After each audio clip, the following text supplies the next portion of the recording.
Programme کا نظارہ پیش کرنا چاہتا ہوں۔ تو آئیے حضرات، میں آپ کو لیے چلتا ہوں میدان خطابت میں، جس کی سب سے پہلی کڑی قرآن کریم کا تاریخی اعجاز ہے۔ حضرات گرامی، قرآن کریم ایک جاودانی وابدی کتاب ہدایت اور ازلی معجزہ ہے، جس نے سوئی ہوئی انسانیت کو جھنجھوڑ کر ایک حیات آفری پیغام دیا، راہ راست سے بھٹکے ہوئے انسانوں کو صحیح راہ دکھائی اور منتشر و متفرق قوموں کو ایک پلیٹ فارم پر لا کھڑا کیا، اور یہ سب کرشمہ ہے قرآن کریم کے اعجاز کا۔ لہٰذا میں قرآن کریم کے تاریخی اعجاز پر لب کشائی کرنے کے لیے دعوت اسٹیج دوں گا کاظم افروز کشن گنج شریک عربی سوم کو اس شعر کے ساتھ کہ اہل منطق سر بسجدہ رہ گئے، اہل منطق سر بسجدہ رہ گئے، پڑھ لیا جب فلسفہ قرآن کا۔ موصوف تشریف لائیں اور قرآن کریم کے تاریخی اعجاز پر خطاب فرمائیں۔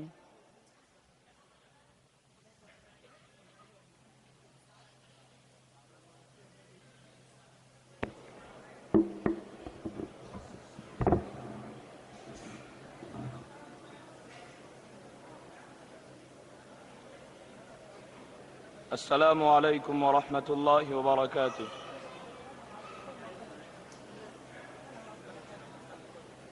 نحمده ونصلي على رسوله الكريم، أما بعد، فأعوذ بالله من الشيطان الرجيم، بسم الله الرحمن الرحيم،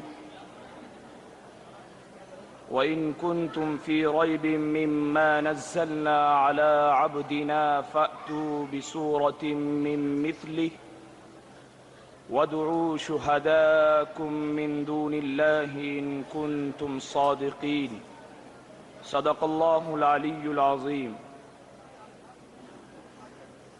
حاضرین جلسہ، معزز مہمانان کرام اور بیت العلوم کے نوشگفتہ پھولوں، دنیا کے ہر پیغمبر نے اپنی امت کے سامنے حیرت انگیز معجزے پیش کیے ہیں۔ حضرت نوح کی دعا نے عالم کو غرقاب کر دیا، حضرت شعیب اور لوط کی دعاؤں نے آتش فشاں پہاڑوں کے دہانوں سے آگ برسائی، حضرت موسیٰ کے معجزے نے فرعون کو بحر احمر کا طعمہ بنا دیا، عصائے موسیٰ کی کار فرمائی نے چٹانوں کی چھاتی سے پانی کا دودھ بہایا اور بحر احمر کے دو ٹکڑے کر دیے۔ دم عیسیٰ نے جنم کے اندھوں کو بینا اور کوڑھیوں کو چنگا کیا، فرش موت کے سونے والوں کو جگایا اور قبر کے مردوں کو بإذن اللہ کہہ کر جلایا۔ میرے عزیز دوستو، یہ واقعات دنیا میں پیش آئے اور ختم ہو گئے۔ برق کا شرارہ تھا جو دم کے دم چمکا اور بجھ گیا، لیکن اس دنیا فانی میں ایک پیغمبر ایسا بھی آیا جس کے حیرت انگیز معجزے نے قوموں کو ہلاک کرنے کے بجائے ان کو حیات تازہ بخشی، پتھر دلوں کو موم، عقل کے اندھوں کو بینا اور بنی آدم کی جمعیت کو غفلت و بے ہوشی کی نیند سے جگا کر ہوشیار اور کفر و شرک کی ہلاکت سے بچا کر زندہ کیا۔ یہ حیرت انگیز واقعہ بجلی کی چمک کی طرح دفعتاً ظاہر ہو کر غائب نہیں ہو گیا۔ یہ ید بیضا، عصائے موسیٰ اور دم عیسیٰ کی طرح اپنے امکان اور وقوع میں فلسفیانہ موشگافی اور عقلی نکتہ سنجیوں کا محتاج نہیں۔ یہ روز روشن کی طرح 1000 سال تک ممتد و متواتر واقعیت بن کر دنیا اور اہل دنیا کے سامنے جلوہ گر رہا۔ تاجدار مدینہ احمد مجتبی محمد مصطفیٰ صلی اللہ علیہ وسلم آخری صحیفہ لے کر اور نبوت کی عمارت کی آخری اینٹ بن کر اس دنیا جہاں میں تشریف لائے۔ آپ کے بعد کوئی نیا دین آنے والا نہیں، اور نہ کوئی نئی کتاب اترنے والی تھی، اور نہ کوئی نئی نبوت مبعوث ہونے والی تھی۔ اس لیے ضرورت تھی کہ دوسرے انبیاء علیہم السلام کی طرح آپ کا خاص معجزہ وقتی اور عارضی نہ ہو، بلکہ جب تک اس دنیا فانی میں آپ کی نبوت کا نور چمکتا رہے، اس کی روشنی روشنی بھی قائم رہے۔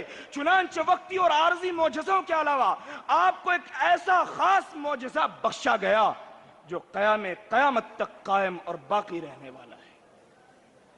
میرے عزیز دوستو، اس پر قرآن کریم نے زبردست تحدی کی کہ میں اپنے رسول و پیغمبر کی صداقت کی گواہی ہوں، جن و انس بھی مل کر چاہے تو مجھ جیسی کتاب، بلکہ مجھ جیسی کتاب کی ایک صورت، بلکہ ایک آیت بھی بنا کر پیش نہیں کر سکتے۔ اس اعلان پر پوری 1400 صدیاں گزر چکی ہیں، مگر اب تک فضائے بسیط کے ہر گوشے میں اس کے جواب میں خاموشی چھائی ہے۔ یہاں بھی عقل و فلسفہ کی منطقیانہ نقطہ آرائیوں سے بچ کر تاریخ کے آئینے میں واقعیت کا چہرہ دیکھیں تو قرآن کریم دنیا کی سب سے تاریک سرزمین اور سب سے جاہل قوم پر اترا، جو علم و تمدن سے عاری، دولت و ثروت سے خالی، سامان و اسلحہ سے محروم اور دنیاوی مادی اور طاقت سے تہی مایا تھی۔ لیکن قرآن کریم نے پہاڑوں کی غاروں سے اور کبھی پہاڑوں کی چٹانوں سے انسانیت کو آوازیں دیں۔ اس طویل مدت میں اس کی پکار کے جواب میں سب و شتم، سنگ ریزے، پتھر، تیر و تبر اور تیغ و خنجر کی بارش ہوتی رہی، لیکن جو ہی 14ویں برس کا چاند طلوع ہوا، اس کی روشنی ماہ شب چہاردہم بن کر نمودار ہوئی، اور چند سال کے عرصے میں دیکھا گیا تو عرب کا گوشہ گوشہ، چپا چپا بقعۂ نور بن گیا۔ قرآن کے متوالو، قرآن کریم کا سب سے بڑا تاریخی اعجاز یہ ہے کہ 23 برس کی تعلیم میں ایک ان پڑھ اور جاہل قوم کو عالم ترین اور متمدن ترین قوم بنا دیا، جس نے دنیا قدیم کے دونوں بازو قیصر و کسریٰ کو توڑ دیا۔ 40 برس کی مدت میں جب خلافت راشدہ کا دور ختم ہوا تو قرآن کے ماننے والوں نے جو بحر ہند کے دہانے سے لے کر بحر اٹلانٹک کے ساحل تک پھیلے ہوئے تھے، دنیا کی کایا پلٹ دی۔ تاریکی جگہ نور، جہالت کے بدلے علم، کفر و شرک کے بجائے خدا پرستی آئی۔ دنیا کی سب سے غریب و مفلس قوم سب سے بڑی دولت مند، سب سے نادان و جاہل وحشی قوم سب سے بڑی عالم و علم پرور اور متمدن ہو گئی۔ دنیا کی سب سے ضعیف و کمزور قوم سب سے قوی اور سب پر غالب ہو گئی۔ وہ قوم جس کو دنیا میں کبھی سیاسی عزت و جاہ و جلال نصیب نہیں ہوا تھا، اس نے دنیا کی شہنشاہی کا تاج اپنے سر پر رکھا۔ عرب و عجم، ترک و ویلم، حبش و زنگ، ہند و سندھ، جس نے بھی قرآن کریم کو اپنے سینے سے لگایا، اس نے فتح و ظفر کا پرچم اپنے ہاتھ میں لیا اور تخت شاہی اپنے دونوں پاؤں کے نیچے بچھایا اور حکومت کا تاج اپنے فرق شاہی پر رکھا۔ عربوں کی کیا بساط تھی، ویلم کو کون جانتا تھا، سلجوق سے کون واقف تھا، غور و خلج تغلق کس شمار میں تھے، کرد کس گنتی میں تھے، خوارزم شاہی، اتابکی اور مصر کے بحری ممالک اور ہندوستان کے ترکی غلاموں کی حیثیت کیا تھی۔ مٹھی بھر آوارہ گرد ترک قبیلہ کا سردار عثمان خان، جس کی اولاد نے یورپ، ایشیا، افریقہ، دنیا کے 3 بر اعظموں پر 600 برس تک حکومت کی، اسلام سے پہلے کیا تھا؟ مگر جب انہوں نے اپنی عقیدت کا سر قرآن کریم کے آگے جھکایا تو دنیا کی شہنشاہیوں نے ان کی آگے اپنی گردنیں جھکا دی۔ عربوں کا تمدن کیا تھا، افریقہ کے وحشیوں کا رتبہ کیا تھا، بربر کی بربریت کی داستانوں سے کون آگاہ نہ تھا، ترک و تاتار کی درندگی کے واقعات سے کس کے کان آشنا نہ تھے۔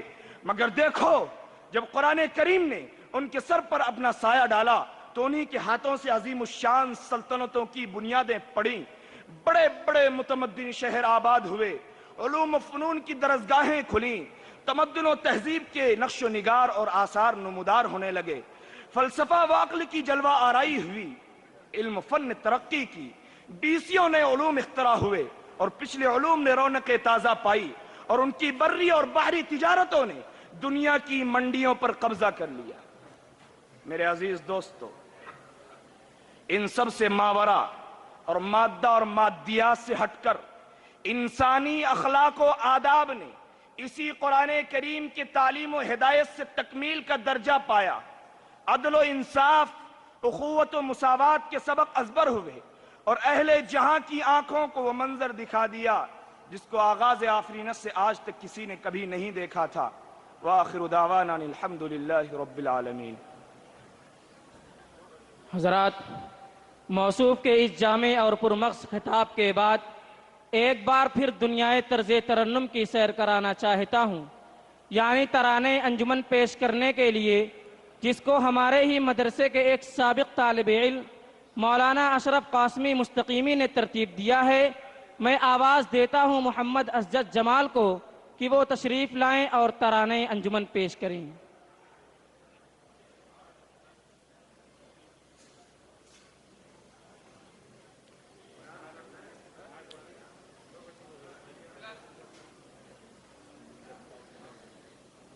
یہ مؤدب زبان